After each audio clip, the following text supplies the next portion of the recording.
दर्शकों, हरिओम, जय श्री राम। आज हम ज्योतिष में सूर्यदेव पर 8वीं वीडियो बना रहे हैं और आज हम करेंगे सूर्यदेव का 8वें भाव में का फलादेश। जब 8वें भाव का मतलब जो सूर्यदेव यहाँ पर हो, संख्या यहाँ चाहे कुछ भी लिखी हो, इसे हम 8वां घर ही बोलते हैं।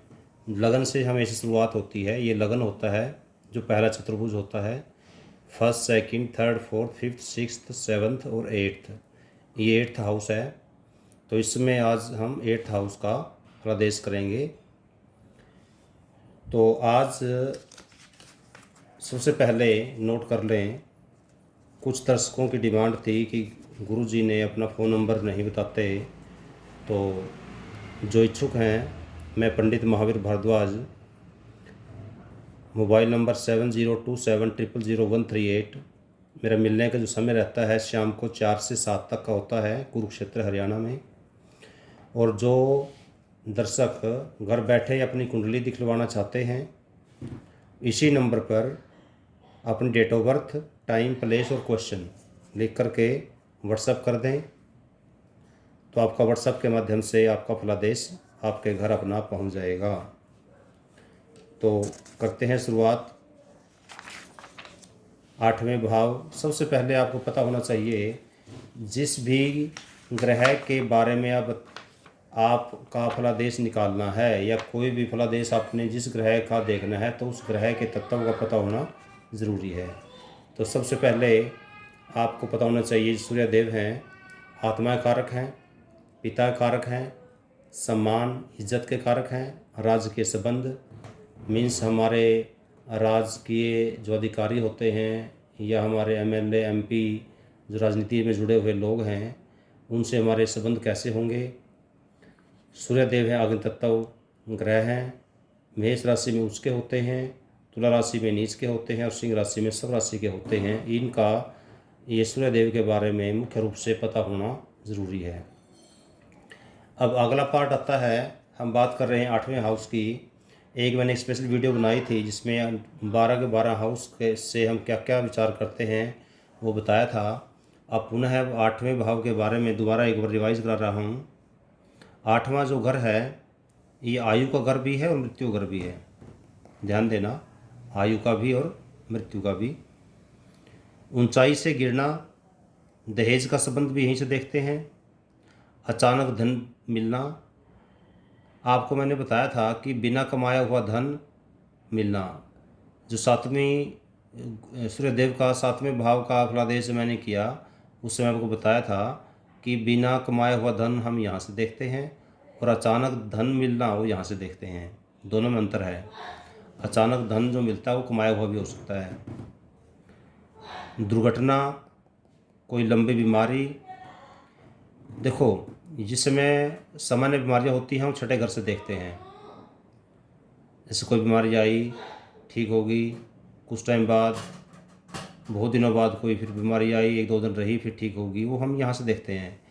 कोई लंबी बीमारी हो, जैसे किसी को नज़ला शुरू हो गया, लगातार नज़ला लगातार कई कई साल तक ठीक नहीं होता, या ऐसी कोई बीमारी हो गई जिसमें एक बार शुरुआत होगी, दोबारा पूरी ज़िंदगी ही दवाई खानी पड़ती है। तो ऐसी बीमारियों को का जो हम देखते हैं वो 8वें घर से देखते हैं। निराशा की जो जातक है, जातिका अपने जीवन में खुश रहेगी, खुश रहेगा या निराश रहेगा। अपमान का यहीं से देखते हैं। कोई धन का चोरी हो जाना वो भी यहीं से देखते हैं। और चुगली, निंदा आदि का जो संबंध है वो भी 8वें घर से ही होता है। समुद्री यात्रा भी यहीं से देखते हैं हम, समुद्र पार यात्रा। एक वीडियो में मैंने आपको बताया था कि हम छोटी यात्रा यहाँ से देखते हैं, तीसरे घर से। अपनी सुख सुविधाओं की यात्रा, जैसे मौज मस्ती के लिए जो यात्रा करते हैं वो हम चौथे घर से देखते हैं। समुद्र यात्रा हम यहाँ से देखते हैं। लंबी यात्रा देखते हैं 9वें घर से। वो जब 9वां कराएंगे दोबारा फिर बताऊंगा मैं आपको। और ये आज हम 8वें भी बात करें तो 8वें का स्टार्ट कर रहे हैं। तो यहाँ से हम देखते हैं समुद्री यात्रा। समुद्री यात्रा, पहले समुद्री यात्रा होती थी समुद्री जहाज़ के द्वारा, और आजकल जो लोग विदेश जाना चाहते हैं और उसका संबंध यहाँ से भी देखते हैं, क्योंकि आजकल हवाई जहाज़ से होती है, थोड़ा सा चेंज आ गया है। तो यदि विदेश के बारे में देखना है तो हम उसका संबंध यहाँ से भी और यहाँ से दोनों जगह से देखते हैं। यात्रा में बाधा या कष्ट भी यहीं से देखते हैं, और कोई भी कारणवश किसी प्रकार की कोई समस्या, निराशा, लंबी बीमारी और मानसिक परेशानी, वो सब यहीं से देखते हैं। अब ये था 8वें घर से हम क्या क्या विचार करते हैं, क्योंकि ये बड़े रहस्यों का घर है, ये हमारी रिसर्च का घर भी है, अकल्ट साइंस भी यहीं से देखते हैं, तंत्र मंत्र का ज्ञान भी यहीं से देखते हैं। तो इस प्रकार से ये जो घर है बहुत रहस्यों से भरा हुआ घर है। ये इसमें बहुत से कुछ लोग कहते हैं कि ये केवल नेगेटिव रिजल्ट देता है, पर मैं कहता हूँ ये नेगेटिव के साथ साथ पॉजिटिव भी बहुत ज़्यादा देता है।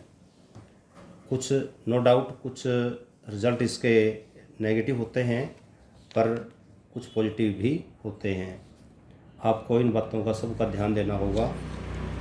अब हम बात करते हैं फलादेश के बारे में। सामान्य फलादेश अष्टम भाव में बैठा हुआ क्रूर ग्रह, क्रूर ग्रह चाहे कोई भी हो। आज हम जब सूर्य की बात कर रहे हैं तो सूर्य को हम क्रूर ग्रह ही बोलते हैं। अग्नि ग्रह, अग्नि तत्व ग्रह या क्रूर ग्रह है, पापी ग्रह बोलते हैं इसको। तो कोई भी पापी ग्रह यहाँ पर होगा शुभ नहीं होगा।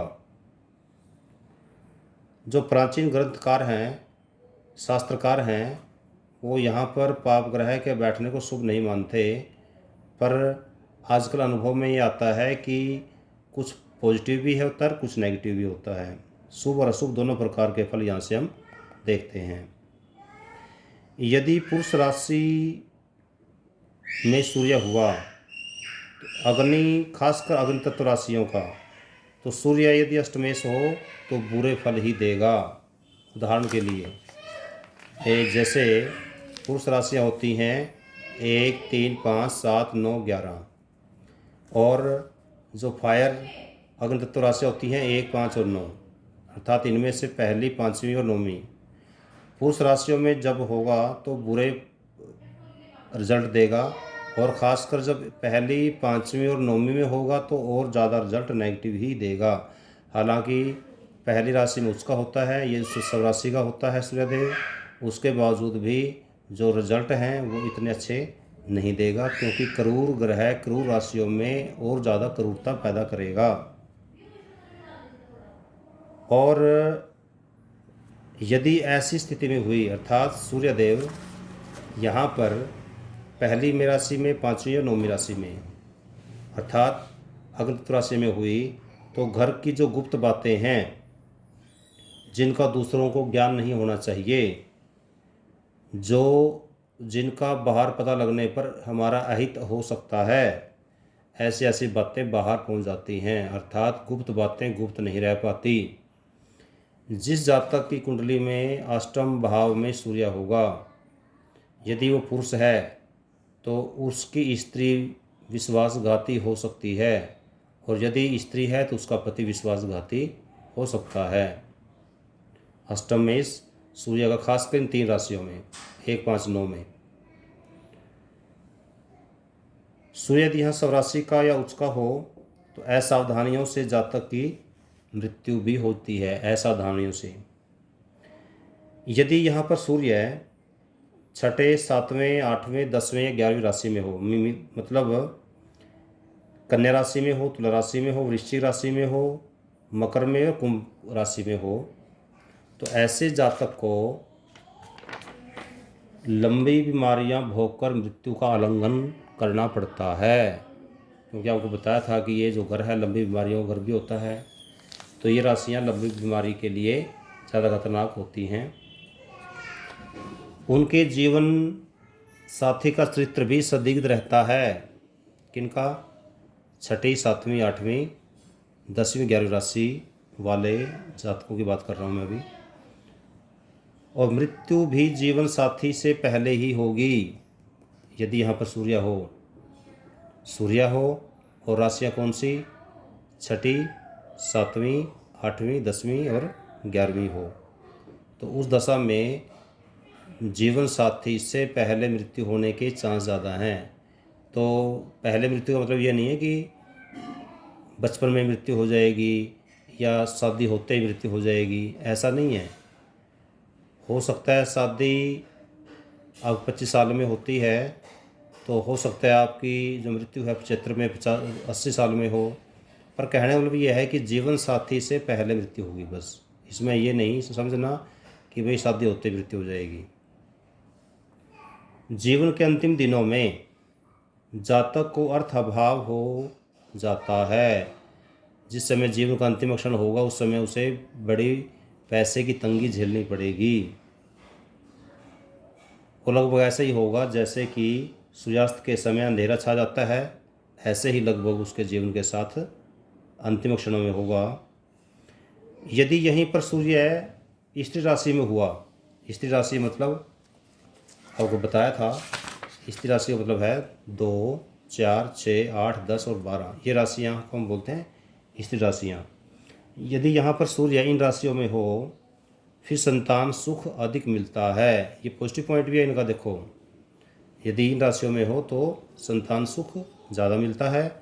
और यदि पुरुष राशि में हुआ अर्थात ये ऊपर वाली राशियाँ 1, 3, 5, 7, 9 और 11 में हुआ तो संतान सुख में कमी आती है। तो इन बातों का आपने ध्यान देना है।